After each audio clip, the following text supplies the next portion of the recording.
We're taking to the road, in a manner of speaking, this week. Welcome to another instalment of Talking Point, our weekly podcast, where we unpack the big sporting stories with our top citizen sports journalists and special guests. Deviating slightly this week from our usual buffet of general sport, this week's edition dedicated to the iconic Comrades Marathon, dubbed the greatest human race. This year, a down run between Pietermaritzburg and Durban, the ultimate test of human endurance and mental and physical strength. Welcome to it. My name's Trevor Cramer. Joining me this week for our Comrades special edition, an expert panel.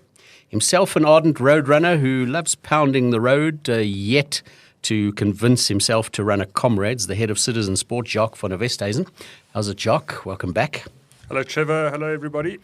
Also on board this week, an athletics and Olympic sports specialist, senior citizen sports writer, and a Comrades finisher 4 times, I'm told, Wesley Botton. Wes, great to have you with us. Thank you, Trev. I could be lying. I say 4, it might be less. The medals will tell the tale hanging next to your bed there.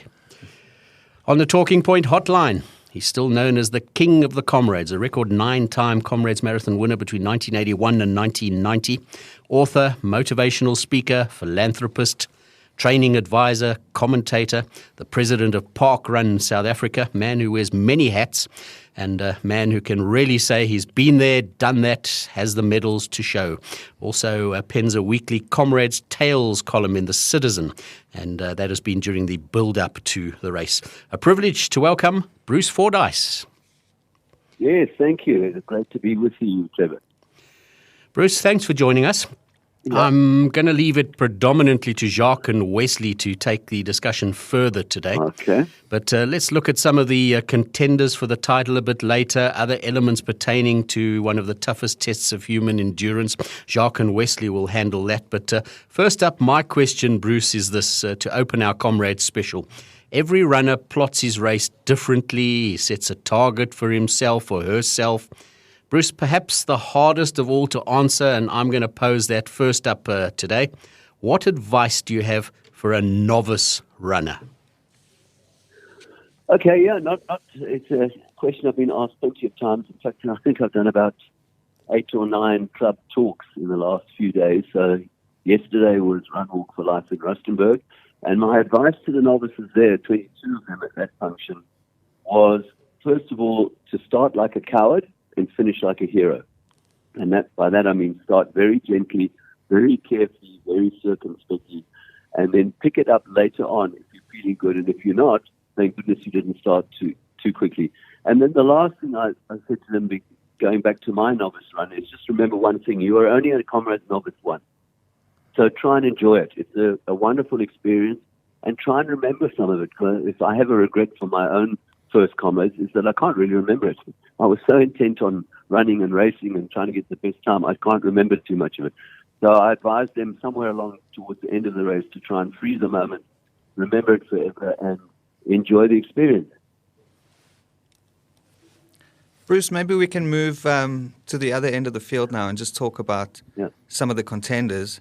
People are talking about Tete Dejana defending his title after breaking the world 50K record this year. And Edward Mutibi maybe winning his first down. Bonmusa Mtembu's in the field looking for his 4th win. Is there anyone that you think that stands out? Is there anyone that's sort of a favorite in the men's race? No, I don't think there's a clear favorite. You just mentioned the 3 names that I would have given you. And I'm embarrassed to say I've forgotten his surname. But Dan, who was 3rd at last year's race, novice run, so he was a novice and he was third. It'll come to me now. Moshalwe. Yeah, he was third. Yeah, and then he got a second, I think, at 2 Oceans. He could be a danger man. And then Nick Bester, who's the manager of the Nedbank running club, is very, very cagey. And he says his top athletes have been in a training camp in Lesotho at high altitude. And he said he's got some red-hot outsiders that are very, very fast. So it could be any of those runners. I suppose that's normal, though, right? Comrades, there isn't often a favorite on the morning of race day. Oh, in my day, I'm afraid I felt the pressure of being favorite. I was quite often the favorite, and I felt that pressure. And Alan Robb in his day, when he was unbeatable for about 3 or 4 years, so he was a favorite. But right now, it's wide open. It could be any of those runners. And it could be someone we haven't mentioned. Yeah. It is a little different in the women's race, though. All the talk in the build-up is about Gerda Steyn going for Frith van der Merwe's long-standing down-run record. Obviously, the course is a little bit shorter than normal this year. What do you think her chances are, Bruce? Well, I think it's hers to lose. That's how I see it. And so by that, what I mean is that she makes a bad mistake. And she asked me for a little bit of advice about a week ago. And I said to Gerda, forget about the record. Forget about the record. Win the race, first of all. That's the important thing. Win the race. Even if I offered you now a win in the race in a really, really slow time, I hope you would take it. Because that's the important thing. The record is cherry on top of the cake, so to speak. It's a bonus. It's wonderful, but it could be hot and sticky. The race tactics could be difficult. And when you go out and you chase Frith van der Merwe's record, which is a very good one, you basically stand there naked in front of all your other runners, and they will pin you down. They will catch you in the second half if you make one mistake. So if I was Gerda, I would go for the win. And if it's all looking good with 20 Ks to go and she's well clear, we'll then try and push for it.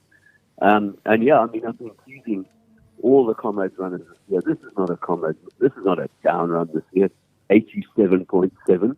Never in our lives have we heard of such a short down run. Down run's always 90. So I've been teasing everyone that I'm getting on the phone to the organisers to ask them to make a slightly smaller medal this year. It doesn't count this year. Fair enough. Bruce, Jacques here. You spoke a little bit earlier about the advice to novices and so on. What specifically must these novices keep in mind with the down run? Obviously, it's slightly different to the up run.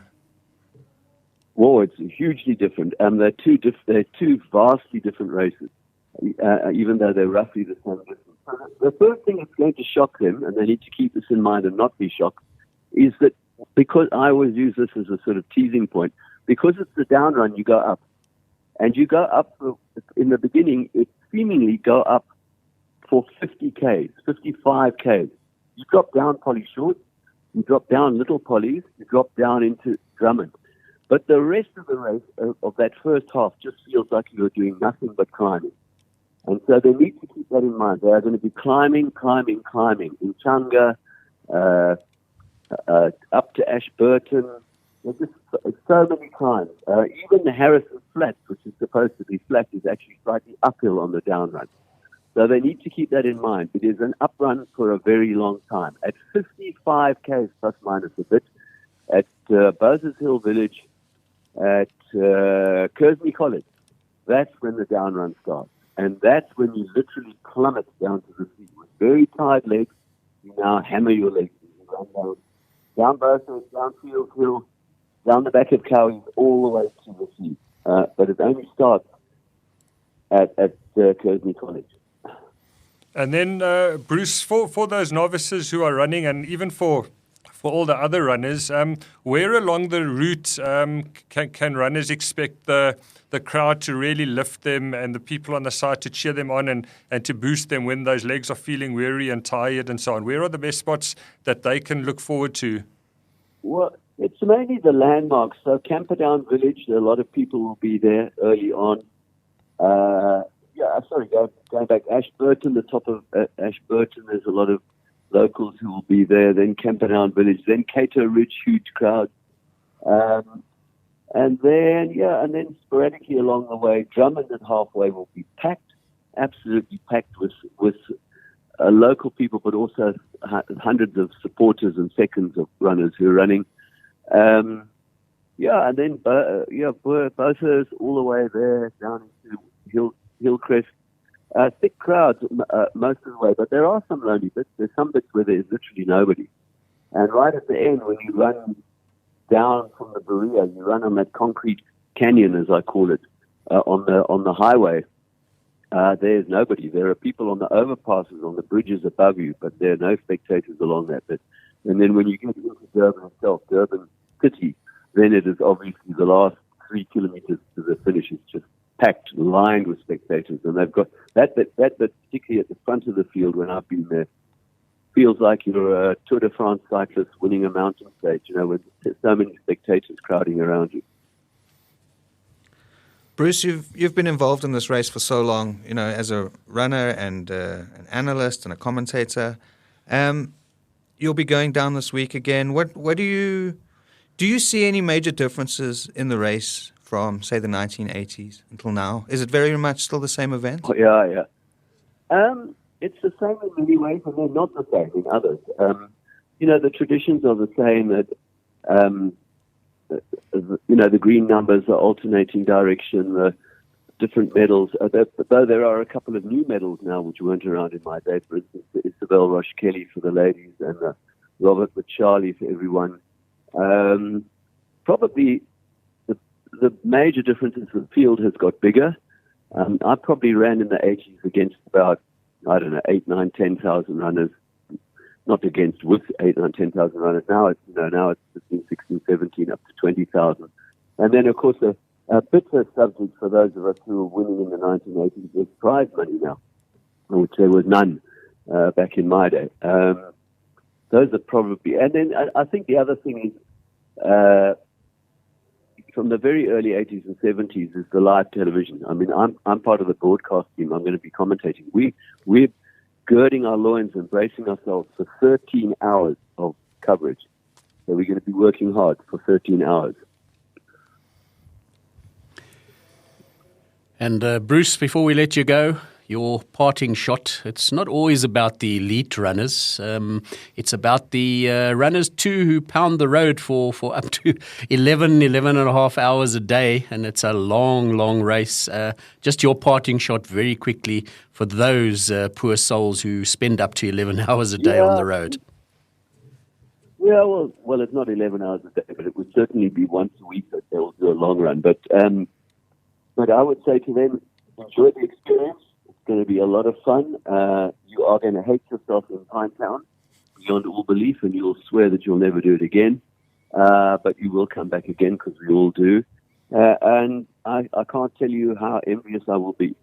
My days at Comrades are over, but the day after the race, when I see everybody limping, I just always wish that I was limping too, because the limp is such a limp of pride. Enjoy it. It's going to be amazing, and we've only got a few days to go. And that's where we'll leave it.